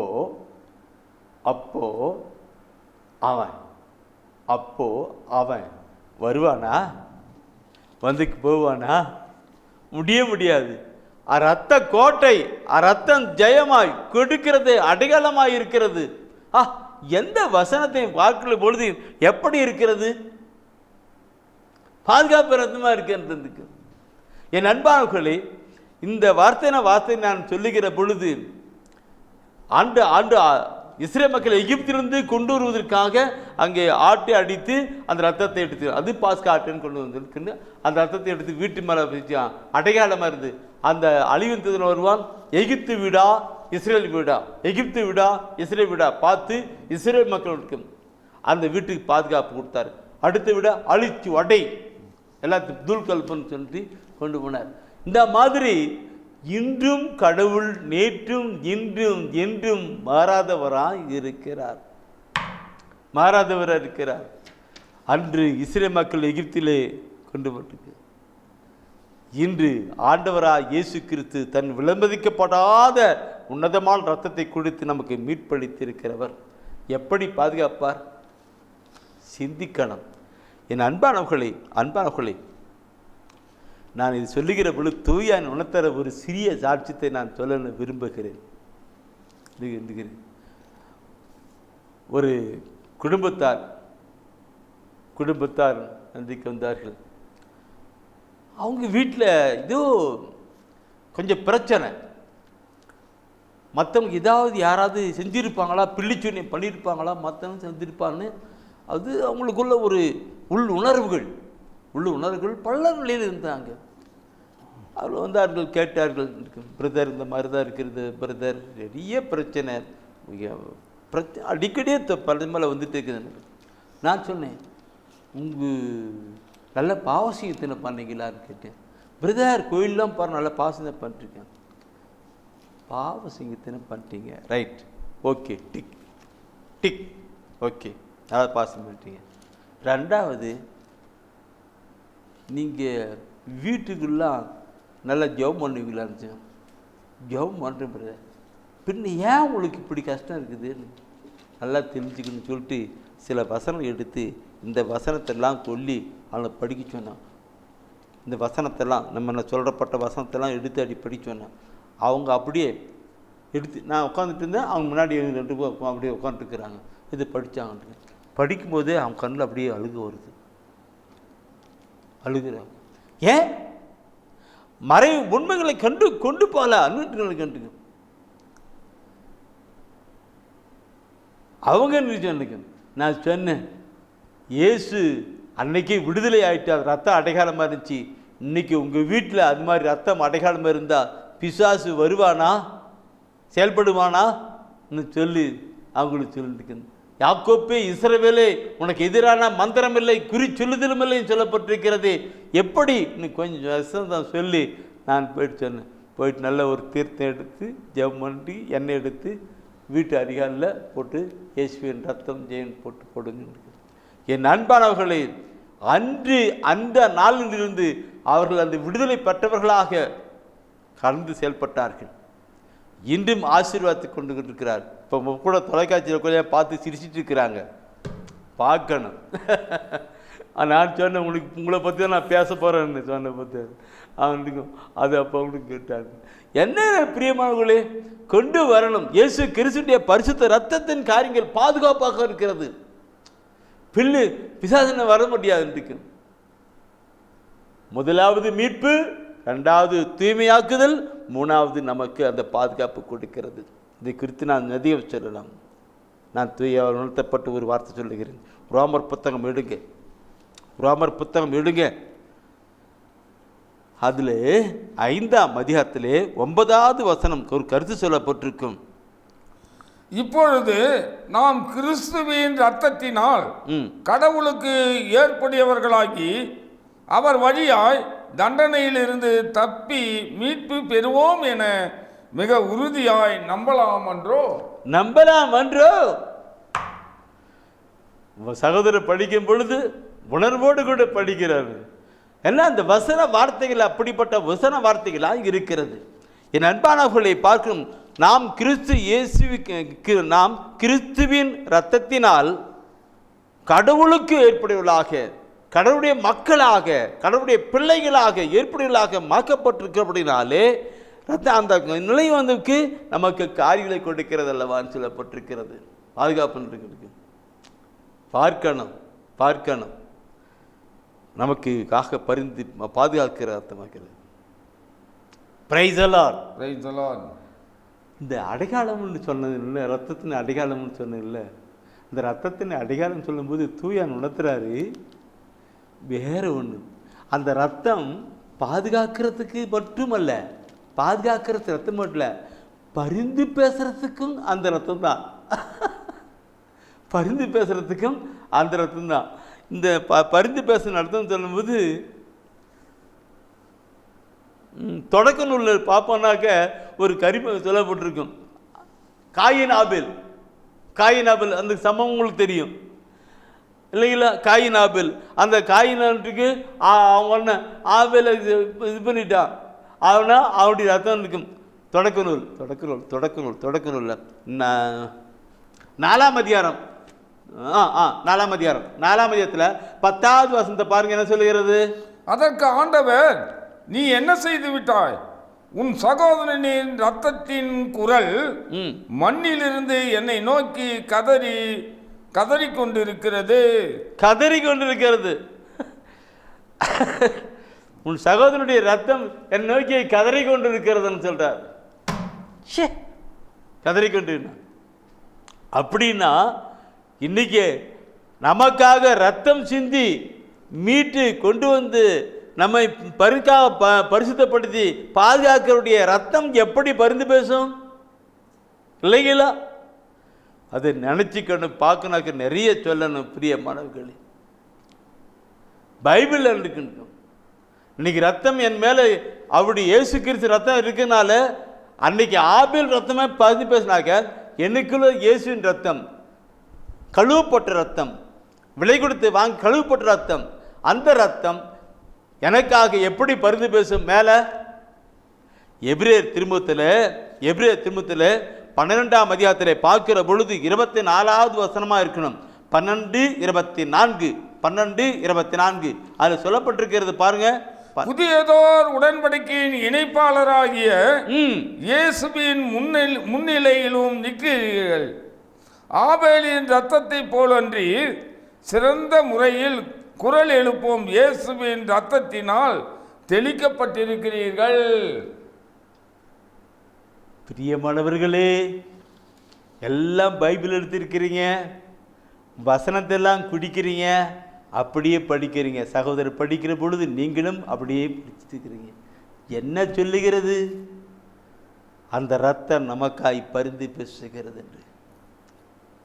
பிரியமானவர்களே, இந்த இரத்தம் நமக்குள், அந்த இயேசு கிறிஸ்துவின் பரிசுத்த இரத்தம் நமக்குள் கடந்து செயல்படுகிற பொழுது நம்முடைய வாழ்க்கை பாதுகாப்பு வெற்றியின் வாழ்க்கையாக இருக்க முடியும். வெற்றியின் வாழ்க்கையும் ஆசீர்வாதமான வாழ்க்கையாக இருக்க முடியும். ஏனென்றால் அது நமக்கு மீட்பு அளிக்கிறது, நம்மை பரிசுத்தப்படுத்துகிறது, நமக்கு பாதுகாப்பு அளிக்கிறது, நமக்காக பரிந்து பேசுகிறதாக இருக்கிறது. அப்படி என்றால் எப்படி இருக்கும் பார்கள்? ரத்தம் ஜெயமாய் ரத்தம் ஜெயமாய் நமக்கு வாழ்க்கை இருக்கும். அந்த ரத்தம் நமக்கு ஜெயம் கொடுக்கிற வாழ்க்கையாக இருக்கும். ஒப்புக்கொடுக்கலாம் பிரியமானவர்களே. அப்படிப்பட்ட வாழ்க்கை இனி இந்த தவக்கால நாட்களிலே கடந்து அனுபவிக்க கடந்து வரணும். இதோ உலகில் இல்லாமல் இறைவசன வார்த்தையின் வழியாக அவருக்குள் கடந்து கடந்து கடந்து சென்று அந்த இரத்த கோட்டைக்குள்ளாய் கடந்து சென்று அவருக்குள்ளாய் கடந்து போகணும். இரத்த கோட்டைக்குள்ளே கடந்து போகணும். அந்த இரத்த கோட்டைக்குள் கடந்து போகிற பொழுது நமக்கு ஆசீர்வாதத்தின் காரியங்களாக இருக்கும். இதுவும் இருக்கும். அதனால் தான் ஒவ்வொன்றும் இறைவசன வார்த்தையில் ஒவ்வொன்றும் அப்படியே நான் உங்களுக்கு சொல்லி வந்தேன். என் அன்பானவர்களே, இந்த தவக்கால நாட்களிலே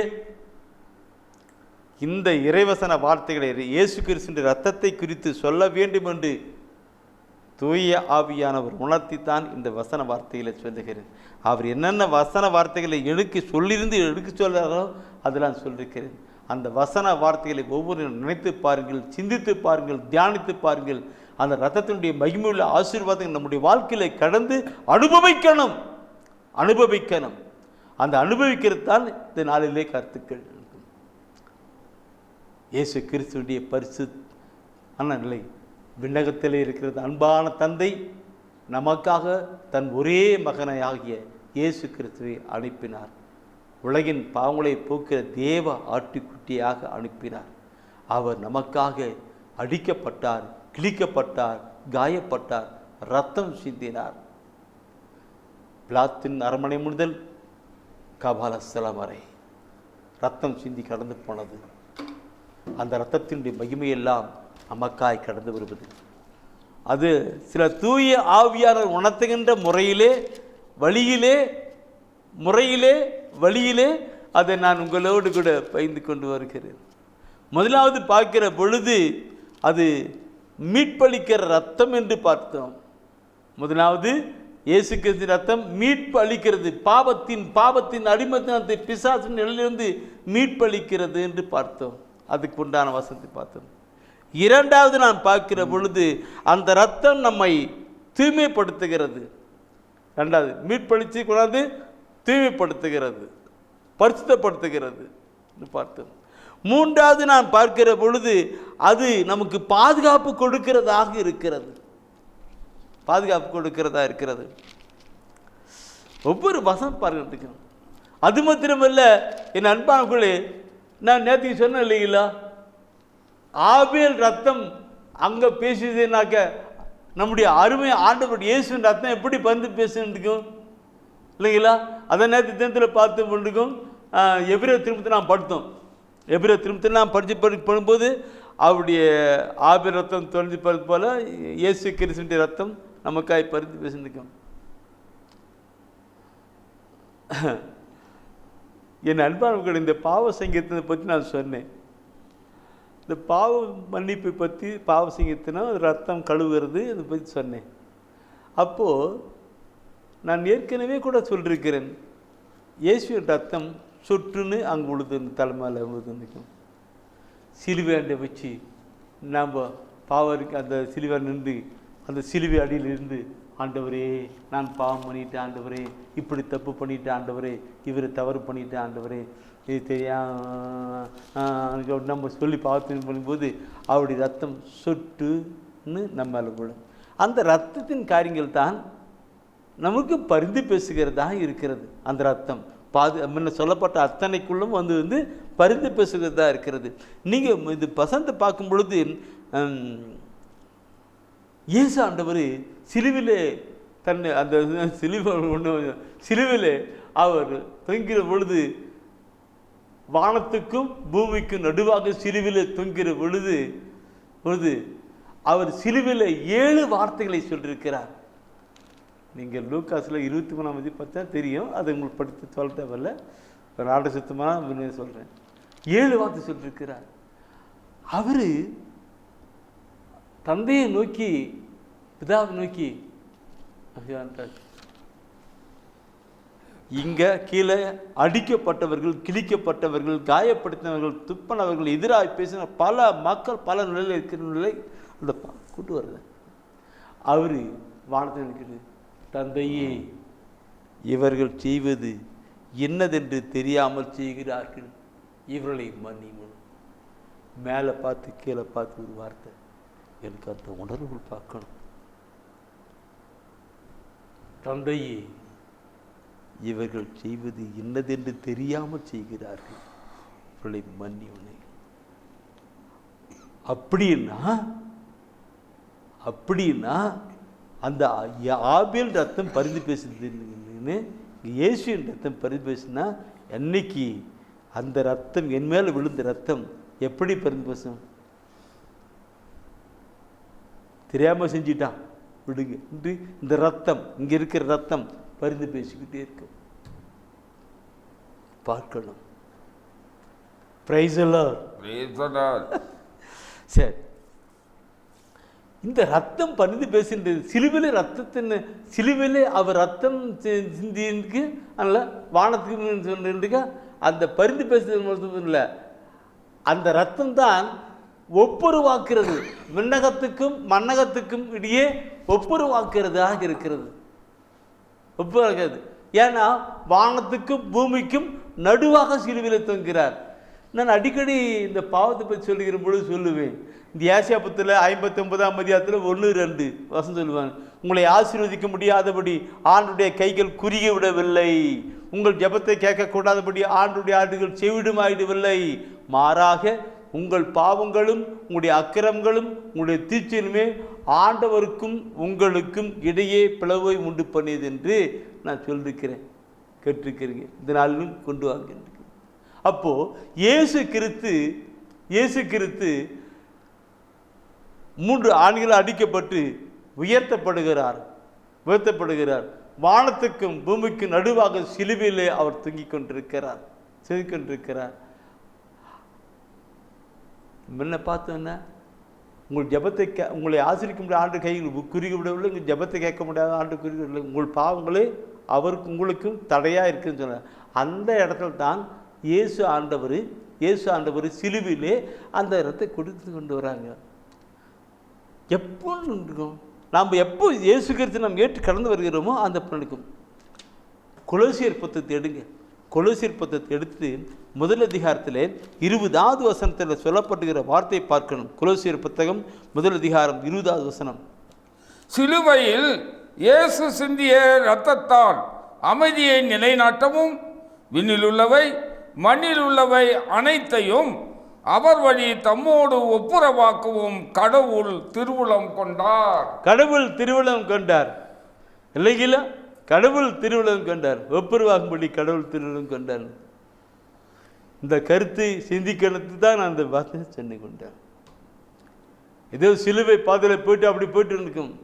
அங்கே சிலுவை நாதரை மணக்கன் முன்னாடி கொண்டு வந்து அந்த சிலுவை நாதரை அப்படி பார்த்து, அவருடைய காயங்களை பார்த்து, அந்த காயத்தில் வடிந்து விடுகிற ரத்தத்தை பார்த்து அப்படியே நாம் ஜெபிப்போம் என்றால், நாம் சொல்லப்பட்ட வசன காரியங்களில் ஆசீர்வாதங்கள் எல்லாம் நமக்கு வந்து சேரும். நம்முடைய வாழ்க்கையில் ஜெபங்கள் கடந்து போகும். ஆண்டுடைய ஆசீர்வாதம் இறங்கி வரும். அவர் நம்ம ஒப்புக்கிற வாக்கிவிட்டார். எங்கேயோ இருந்தோம், எப்படியோ இருந்தோம் இல்லைங்களா?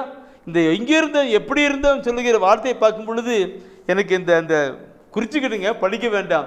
எபேசியர் திருமுகத்தில் சொல்லுவார். எபேசியர் திருமுகத்தில் புனித பவுல் சொல்கிற வார்த்தை இருக்கும். எபேசியர் திருமுகத்தில் புனித பவுல் சொல்கிற ஒரு வார்த்தை இருக்கும். அந்த 2ஆம் அதிகாரத்தில் 13ஆம் வசனம் இருக்கும். எங்கேயோ எப்படி இருக்கும். நான் வசனம் எங்கோ நான் வாழ்ந்தேன், அறியாமல் அலைந்தேன், என் நேசர் தேடி வந்தீர். எங்கேயோ எப்படியோ அந்த காலத்தில் அப்படியே கொண்டாந்து இல்லைங்களா? பாவத்தின் காரியம். எங்கேயோ நான் வாழ்ந்தேன், அறியாமல் அலைந்தேன், பாவத்தின் பிடியிலே பிசாசின் நிலையிலே இருந்தேன். அவர் என்னை கொண்டு வந்து அவர் என்னை மீட்டார், பரிசுத்தப்படுத்தினார், அவருக்குள்ளாக வைத்து பாதுகாத்தார், நக்காய் பரிந்து பேசிக்கொண்டே இருக்கிறார். ஒவ்வொரு கருத்துக்களும் சிந்திக்கிற பொழுது எப்படி இருக்கிறது இல்லைங்களா? நம்முடைய வாழ்க்கையில் அப்படியே கடந்து போகணும். பிரியமானவர்களே, வசன வார்த்தைகள் பார்க்கணும். இந்த வசனத்தை, இந்த வார்த்தையை நான் சொல்லுகிற பொழுது, இந்த வார்த்தையை சொல்லுகிற பொழுது தூய ஆவிக்குள்ளாக உணர்த்தப்பட்டு என்னுடைய வாழ்க்கையின் சாட்சியத்தை நான் உங்களுக்கு சொல்லணும். என்னுடைய வாழ்க்கையின் சாட்சியம் நிறைய இருக்கிறது. என் வாழ்வே சாட்சியம்தான், என் வாழ்வே சாட்சியம்தான். ஆனால் இந்த இரத்தத்தின் காரியங்கள், பிரியமானவர்களே, நான் ஏற்கனவே சொல்லியிருப்பேன் நினைக்கிறேன். இந்த கூட இப்பொழுது இந்த இரத்தத்தின் காரியங்களுக்காக நான் சொல்ல வருகிறேன். சிலுவை பாதையில் அப்பெல்லாம் நான் இந்த இயேசுவை அவர்களுக்கு போது சிலுவை பாதையில் ஏதோ போவேன் வருவேன், சிலுவை பாதை பிடிக்கும். அந்த முடிஞ்சானாக்கா அவங்க சுகர சிலுவை நான் கூட சுட்டு ஒரு டைம் சுற்றிக்கிட்டு அது போயிட்டுலாம் என்ன பண்ணிட்டு வந்தேன். எனக்கு ஒன்றும் இல்லை. என்னைக்கு இந்த வசன வார்த்தைகள்லாம் படித்து நான் கொண்டு வந்தேனோ அப்போ தான் அதனுடைய மகிமையெல்லாம் உணர்ந்த முடிந்தது. அதுதான் உணர்ந்த முடிந்தது. பெரிய வெள்ளிக்கிழமை சிலுவை பாதையில் நான் கண்டு அதுக்கு பண்ண செஞ்செல்லாம் ஒரு மாதிரி, அப்பெல்லாம் இருந்ததெல்லாம் எங்கோ நான் வாழ்ந்தேன் அப்பெல்லாம் இருந்தெல்லாம் ஒரு மாதிரி. என்னைக்கு இந்த இறைவசன வார்த்தையெல்லாம் படித்து அவருக்குள் கலந்துவதுன்னா அப்போது அந்த பெரிய வெள்ளிக்கிழமை நாட்கள் பல வருடங்களானது. அந்த வருடத்துக்கு முன்னாடி அந்த சிலுவையாடைய போயிட்டு ஜெபம் பண்ணும்போது மணிக்கணக்காக முட்டி போட்டு அப்படியே எழுந்திருக்கும்.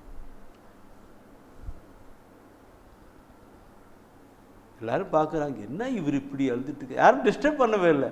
நான் பார்த்து எழுதிட்டு இருந்தேன். அவரோடு கூட ஐக்கியம், ஒப்புரம் ஆக்குற ஐக்கியம், அதை நினச்சி பார்த்தேன். நான் எங்கேயோ வாழ்ந்தேன் ஆண்டவரே, நீங்கள் என்கிட்ட வந்து இதை கேட்டுக்கொண்டிருக்கிற என் அன்பா சம்பை, நான் என்னுடைய வாழ்க்கை பற்றி உங்களுடைய வாழ்க்கையிலும் இதை விட அதிகமாக கூட இருக்கலாம் இல்லைங்களா?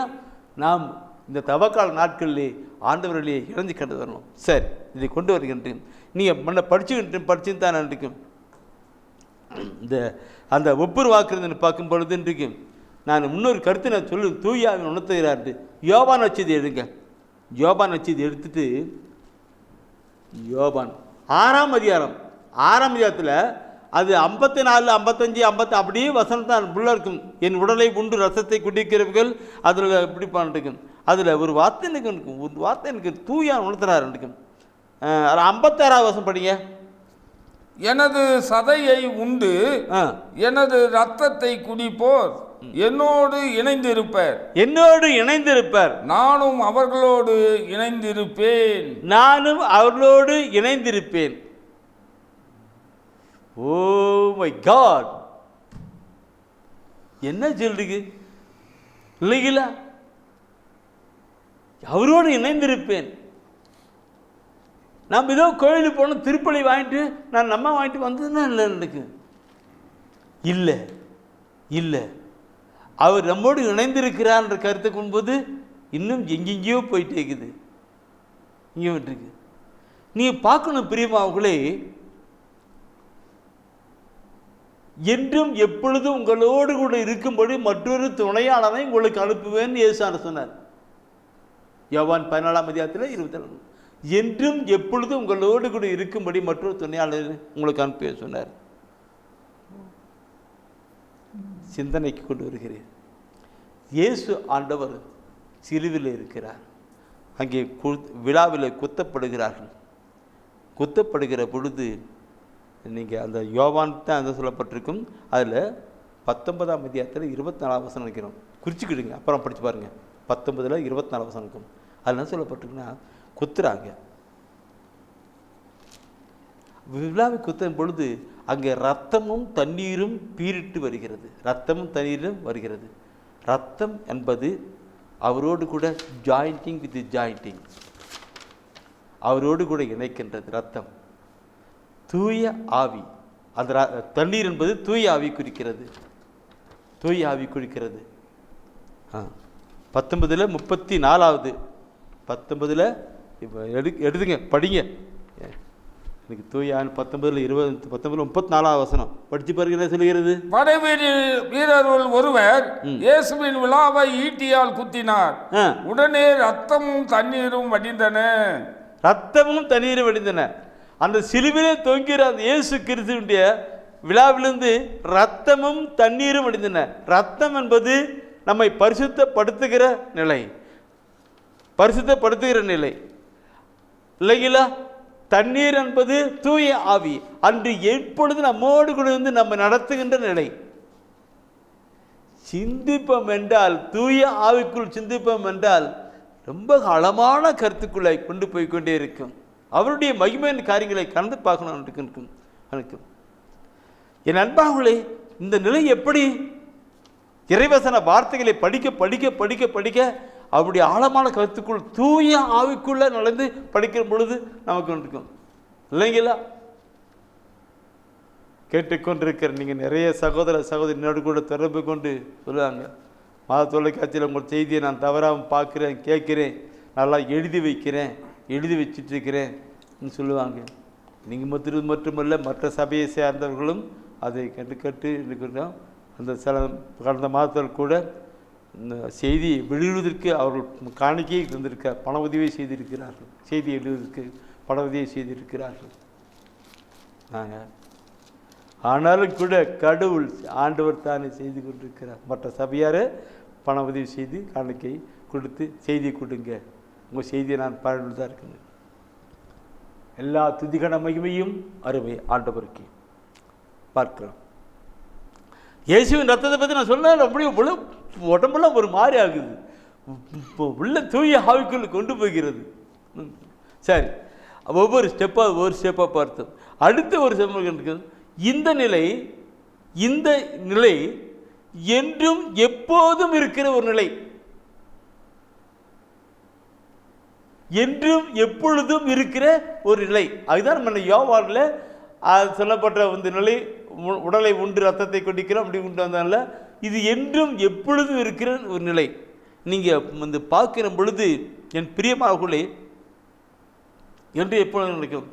இது புதிய உடன்படிக்கை. அந்த அப்பத்தை எடுத்துக்கும் போது குருவான சொல்லுவார், இது புதிய உடன்படிக்கைன்னு சொல்லுவார். இது ரத்தம், இந்த ரத்தத்தை குறித்து சொல்லுகிற பொழுது அவர் சொல்லுவார், உங்களுக்கு ஆசிந்த பிடிப்பார். அந்த பாப்பா படுத்துக்க என்றும் உடன்படிக்கை, அக்ரிமெண்ட், உடன்படிக்கை அக்ரிமெண்ட். அந்த அக்ரிமெண்ட் பார்க்கிற பொழுது என் பிரியமாகலே எபிரேயர் திரும்பத்தை எடுங்க, எபிரேயர் திரும்ப எடுங்க, நேரம் போகுது. எபிரேயர் திரும்பத்தை எடுத்துட்டு அதில் 13ஆம் அதிகாரத்தில் 20வது வசனம் பார்க்கும்போது அங்கே சொல்லப்படுகிற வார்த்தை இருக்கும், அது என்றும் உள்ள உடன்படிக்கைன்னு சொல்லப்பட்டிருக்கும். என்றும் உள்ள உடன்படிக்கையின் இரத்தத்தால் ஆடுகளின் பெரும் ஆயரான நம்ம ஆண்டவர் இயேசுவை இறந்தோரிடமிருந்து எழுப்பியவர் அமைதியை அருளும் கடவுளே, அமைதியை அருளும் கடவுளே. ஆட்டுக்குட்டிய ரத்தத்தினால, இயேசு கிறிஸ்து ரத்தத்தினால இறந்த உடல்நிலையும் கொண்டு வருவது உடன்படிக்கை, அக்ரிமெண்ட். அக்ரிமெண்ட் அவரால் சொல்லப்பட்டிருக்கும். இந்த வசன வார்த்தையை நான் தயவுசெய்து நீங்கள் அவங்க எபிரேயர் திரும்பவும் இல்லை, மத்திய லட்சியம் எடுங்க, மத்திய லட்சியம் எடுங்க. மத்திய லட்சியத்தை எடுத்துட்டு அதில் 26ஆம் அதிகாரத்தில் 28வது வசனத்தை, 26ஆம் அதிகாரத்தில் 28வது வசனத்தை நீங்கள் பார்க்கும்போது அங்கே இயேசு கிறிஸ்து அந்த சொல்கிற கருத்துக்களை பார்க்கணும். 26ல் 28 மத்தியில் சொல்லுவார், 26 இது எனது உடன்படிக்கையின் ரத்தம், இது என் உடன்படிக்கை. அதான் சொல்லுது, பலருடைய பாவ மன்னிப்புக்காக சிந்தப்படும் ரத்தம். என் உடன்படிக்கையின் ரத்தம், உடன்படிக்கை அக்ரிமெண்ட், உடன்படிக்கையின் ரத்தம், அது என்று எப்படி இருக்கின்றதுக்கான ரத்தமாக இருக்கிறதுன்னு சொல்லப்பட்டிருக்கிறது. உடன்படிக்கை அக்ரிமெண்ட். நாம் என்ன நாம் சிந்தித்தோமோ அத்தனைக்கும் அத்தனைக்கும் அத்தனைக்கும் அத்தனைக்கும் அத்தனைக்கும் எக்ரிமெண்ட். அந்த இயேசு கிறிஸ்துவின் ரத்தம் எக்ரிமெண்ட், எக்ரிமெண்ட். இன்னைக்கு நாம் பார்க்கும் உலகப்பெருமானுக்கு அக்ரிமெண்ட் எழுதி போட்டானாக்கா அதுக்கு மாத்திரத்தை எழுத முடியதில்லை. அந்த மாதிரி அவர் கொடுத்த அக்ரிமெண்ட்டை மாற்ற முடியாது. இதோடு கூட நான் இன்னும் ஒரு வார்த்தை சொல்லி நான் கொண்டு போகிறேன். இப்படிப்பட்ட அக்ரிமெண்ட் கொடுத்தவரை நமக்கு வாழ்க்கையில் வெற்றியை கொடுக்கிறவராக இருக்கிறார். வெற்றியின் காரியங்களாக இருக்கிறது, வெற்றியின் காரியங்களாக இருக்குது. நீங்கள் இதை நீங்கள் குறிச்சிக்கிட்டு இருக்கும், பைபிளில் படுக்கிட்டு இருக்கும், வெற்றியின் காரியங்கள் இருக்கும். திருவடி பாட்டை நீங்கள் எடுத்து நீ படிப்பினாக்க அதில் சொல்லப்படுகிற கருத்துக்கள் எல்லாம் வெற்றி வெற்றி வெற்றின்னு சொல்லப்பட்டிருக்கும். ஆட்டுக்குட்டிய இயேசு கிறிஸ்துவினுடைய சிந்திய ரத்தத்தினாலும் அவருடைய வசன வார்த்தையினாலும் நாம் வெற்றி பெற்றவர்களாக இருக்கும் சொல்லப்பட்டிருக்கும். திருவெளிப்பாட்டில் 12:11 பார்க்கணும். அது விட்டு இருக்கு. எபிரேயர் திருமத்தை எடுத்துட்டு நான் சொல்ல வசனத்தை தயவுசெய்து அந்த என்றுமுள்ள புதிய உடன்படிக்கையின் காரியங்களை சொல்லி கொண்டு வரலான்னு இருக்கேன். எபிரேயர் 10 அந்த 19வது வசனம் வார்த்தைகள் இருக்கும். அதில் 10-19 வசனம் இருக்கும். அதில் சொல்லப்படுகிற வார்த்தையை பார்க்கணும். சகோதர சகோதரிகளே, இயேசுவின் உடலை கோவிலின் திரைச்சீலைக்கு ஒப்பிடலாம். இத்திரைச்சீலை வழியாக தூயகத்துக்குள் நுழைய நமக்கு துணிவு உண்டு. ஏனெனில் அவர் ரத்தம் சிந்தி நமக்கென புதியதொரு வழியை திறந்து வைத்துள்ளார். இதுவே வாழ்வுக்கு அழைத்து செல்லும் வழி. இதுவே வாழ்வுக்கு அழைத்து செல்லும் வழி. வாழ்வுக்கு அழைத்து செல்லு. நான் நேரம் ஆகிட்டு இருக்குது.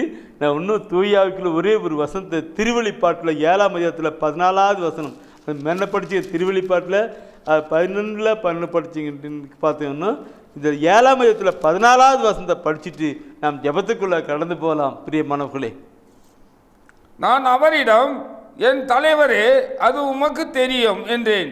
அதற்கு அவர் என்னிடம் கூறியது, இவர்கள் கொடிய வேதனையிலிருந்து மீண்டவர்கள். தங்களின் தொங்கலாடைகளை ஆட்டுக்குட்டியின் ரத்தத்தில் துவைத்து வெண்மையாக்கி கொண்டவர்கள். வெண்மையாக்கி கொண்டவர்கள், ஆட்டுக்குட்டி ரத்தத்தினால் வெண்மையாக்கி கொண்டவர்கள். வெண்மையாக்கி வெள்ளத ரத்தத்தினால் வெண்மையாக்கி கொண்டவர்கள். ஓ மை காட் ஜீசஸ், என் அன்பானவர்களே, அதுதான் அந்த ரத்தத்தை வெற்றி பெற்றவர்கள் சொல்லப்பட்டிருக்கிற இந்த கருத்தை கொண்டு போகிறோம். இயேசு கிறிஸ்துவினுடைய பரிசுத்த ரத்தம் ஜெயம் கொடுக்கிறதாகவும் வெற்றி கொடுக்கிறதாகவும் வாழ்வளிக்கிறதாகவும் இருக்கிறது. அப்படியே நாம் ஒப்பு கொடுத்து நாம் கடந்து வரலாம்.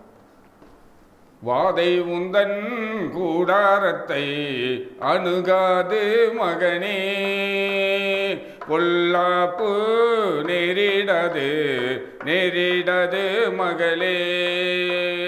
வாதை உந்தன் கூடாரத்தை அணுகாது மகனே, பொல்லாப்பு நேரிடது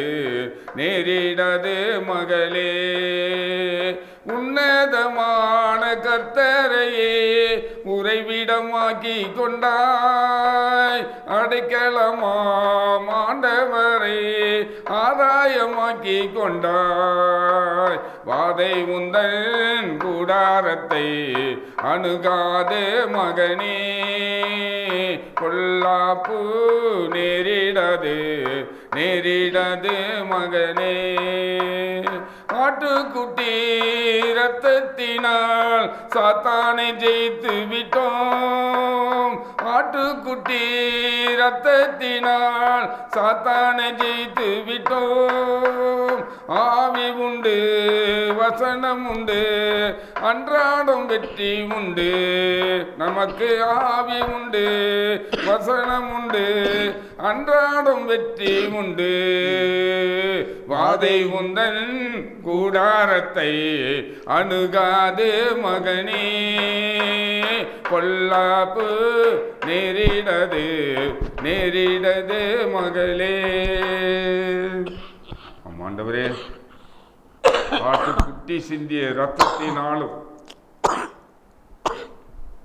சாத்தானை நாங்கள் ஜெயித்து விட்டோம் சுவாமி. உமது ரத்தம் எங்களுடைய எல்லா பாவ கரையில் இருந்தும் சாத்தானின் பிடியில் இருந்தும் எங்களை விடுதலை செய்வதற்காக உமக்கு நன்றி செலுத்துகிறோம் ஆண்டவரே. வெற்றியின் வாழ்வு தரும் ரத்தம் ஆண்டவரே, எங்களுக்கு வெற்றியை கொடுக்கிற வாழ்வு கொடுக்கிற தூய ரத்தத்தின் வல்லமைக்காக நாங்கள் துதிக்கிறோம் ஆண்டவரே. உடன்படிக்கை செய்து கொண்டு இருக்கிற அந்த ரத்தத்திற்காக உமக்கு நன்றி செலுத்துகிறோம் ஆண்டவரே. அப்பா, உமக்கு நன்றி செலுத்துகிறோம். இயேசுவே, உமக்கு நன்றி செலுத்துகிறோம். விண்ணகத்தையும் மன்னக உலகத்தையும் இணைத்த எங்கள் அன்பு ஆண்டவரே, உம்மை நன்றியோடு உம்மை துதிக்கிறோம் ஆண்டவரே. ஒப்புரவாக்கும் ரத்தம் ஆண்டவரே, உமக்கும் எங்களுக்கும் ஆண்டவரே ஒப்புரவாக்குகிற தூய ரத்தத்திற்காக உமக்கு நன்றி செலுத்துகிறோம் ஆண்டவரே.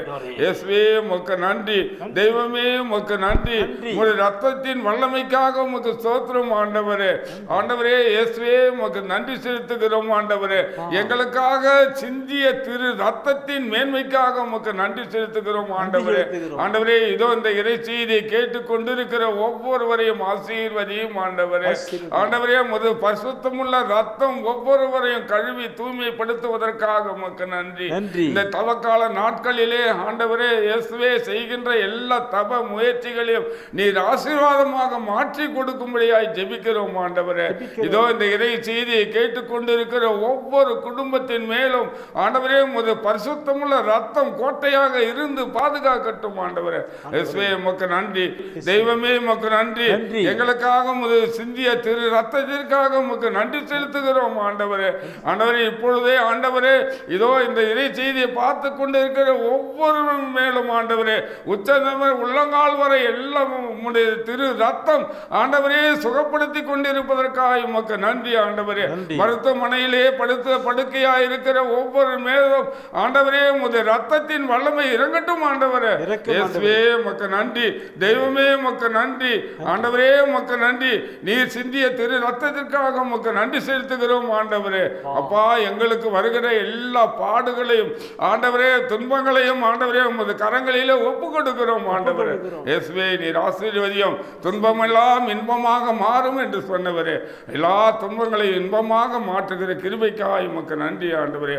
ஒப்பு கொடுக்கிறோம். ஆசீர்வதியும், இன்னும் பலப்படுத்தும், காத்துக்கொள்ளும். எங்கள் அருமை இயேசுவின் அற்புத பெயரிலே ஜெபிக்கிறோம் எங்கள் நல்ல பிதாவே. ஆமேன், ஆமேன், ஆமேன்.